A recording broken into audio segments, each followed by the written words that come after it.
आज के इस टाइम में आपको कुछ पता हो या ना हो, लेकिन कुछ बेसिक चीजों के बारे में जानकारी तो होनी ही चाहिए, क्योंकि आज का टाइम है टेक्नोलॉजी का टाइम। तो आज हम जानेंगे ऐसे ही एक वर्ड के बारे में जिसका नाम है रैम। जी हाँ, RAM। ये रैम क्या है? तो इस शब्द से ऑलमोस्ट सभी स्मार्टफोन यूजर्स परिचित है, क्योंकि जब आप नया मोबाइल लेने जाते हैं तो आपके मन में यही सवाल रहता है कि आपको कितनी रैम वाला मोबाइल लेना चाहिए, जिससे कि आगे चल करके आपको किसी भी परेशानी का सामना ना करना पड़े। रैम की अगर बात की जाए तो कंप्यूटर हो, लैपटॉप हो या फिर आपका मोबाइल, सभी डिवाइस में ये बहुत ही इम्पोर्टेंट चीज है, क्योंकि इसके कारण ही कोई भी डिवाइस बेहतर काम करती है। अगर आप भी नहीं जानते हैं तो हम आपको बताने वाले हैं आज रैम क्या होती है और आपके मोबाइल या कंप्यूटर में कितनी रैम होनी चाहिए। सबसे पहले आपको बताते हैं रैम की full form, random access memory. इसकी फुल फॉर्म से तो इसके बारे में कुछ खास नहीं पता चल रहा है, तो आइए इसे एक सिंपल एग्जाम्पल के जरिए समझने की कोशिश करते हैं। मान लीजिए कि आप किसी ऑफिस में बैठे हैं और आपको काम करने के लिए एक फाइल चाहिए होगी और फाइल किसी दूसरे कमरे में रखी हुई है। तो जब भी आपको काम करना होगा तो आप दूसरे कमरे में जाएंगे और इस फाइल को ले आएंगे और डेस्क पर रख करके उस फाइल पर काम करने लग जाएंगे। लेकिन एक समय ऐसा आता है जब आपको एक साथ बहुत काम करने होते हैं और इसके लिए आपको बहुत सारी फाइल्स की जरूरत पड़ेगी। तो इस ज्यादा काम के लिए आपको ज्यादा फाइल्स रखने के लिए बड़ी डेस्क की जरूरत भी पड़ेगी। तो जब आपको कोई सा भी काम करना होगा तो आप डेस्क से उसकी फाइल उठाकर काम करने लग जाएंगे। जब आपका काम खत्म हो जाएगा तो आप वापस उन सारी फाइल्स को उसी कमरे में रख देंगे।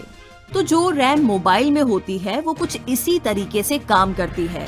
जो फाइल वाला दूसरा कमरा है उसे आप इंटरनल मेमोरी मान सकते हैं, जिसमें आपकी सारी फाइल और एप्लीकेशंस है, और जो डेस्क है वो आपकी रैम हो गई जिस पर आप काम करते हैं।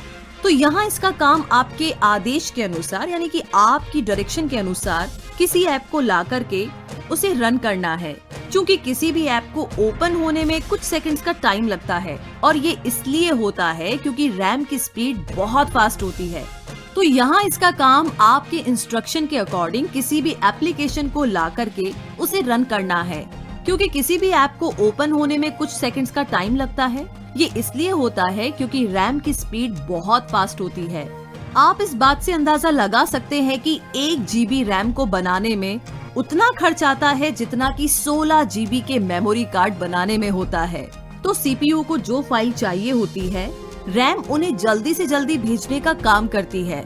जब आप किसी गेम को इंस्टॉल करते हैं तो वो रैम में इंस्टॉल नहीं बल्कि वो फोन की इंटरनल मेमोरी में इंस्टॉल होता है, और जब आप उस गेम पर क्लिक करते हैं तो वो रन करने के लिए फोन की मेमोरी से रैम पर आ जाता है और रैम काम करने लग जाती है। इस बीच में CPU और रैम के बीच बहुत तेजी से इंफॉर्मेशन का आदान प्रदान होता है। लेकिन जब आपके कंप्यूटर या मोबाइल की रैम कम होती है और आप कई बड़ी एप्लीकेशन खोल के रन कर रहे होते हैं, तो इस सिचुएशन में मोबाइल या कंप्यूटर हैंग होने लगता है। इसीलिए कहा जाता है कि ज्यादा रैम मल्टीटास्किंग के लिए उपयोगी होती है। और वैसे भी आजकल तो सुपर मल्टीटास्किंग है। व्हाट्सएप भी देखना है, फेसबुक भी चेक करना है, गाने भी सुनने हैं, कैलकुलेशन भी करनी है, चैटिंग भी करनी है, मतलब कोई लिमिट नहीं है। चलिए, ये तो रही मल्टीटास्किंग की बात, और आगे बात करते हैं कि रैम का होना कितना जरूरी है। कहने का मतलब ये कि रैम क्या है ये तो आप जान ही गए। अब ये भी जानना चाहते होंगे कि कितनी रैम होना जरूरी है। तो आज के टाइम में देखा जाए तो किसी भी मोबाइल में कम से कम 2 GB रैम तो होनी ही चाहिए, क्योंकि आजकल की एप्लीकेशन का साइज धीरे धीरे करके बढ़ रहा है। जैसे फेसबुक की बात करें तो वो जब ओपन होती है तो 200 से 300 MB रैम खर्च हो जाती है।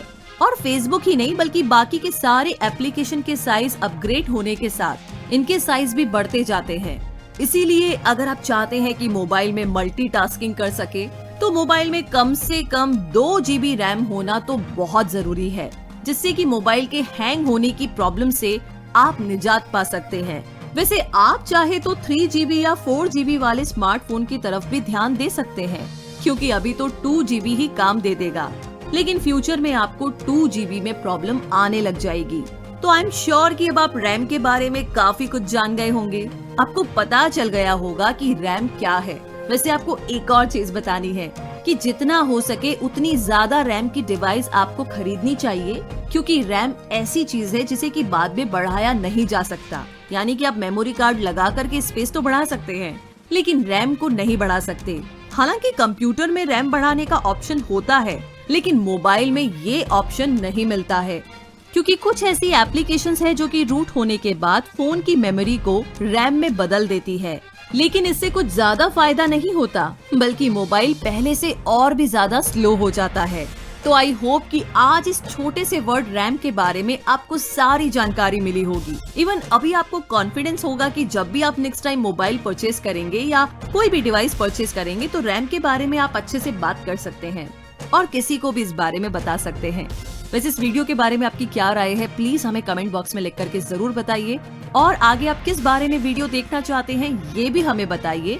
साथ इस वीडियो को लाइक और शेयर करके हमारे चैनल को सब्सक्राइब करके बेल आइकन को जरूर प्रेस कीजिए, ताकि आप कभी भी ऐसी इन्फॉर्मेशन बिल्कुल मिस ना करें।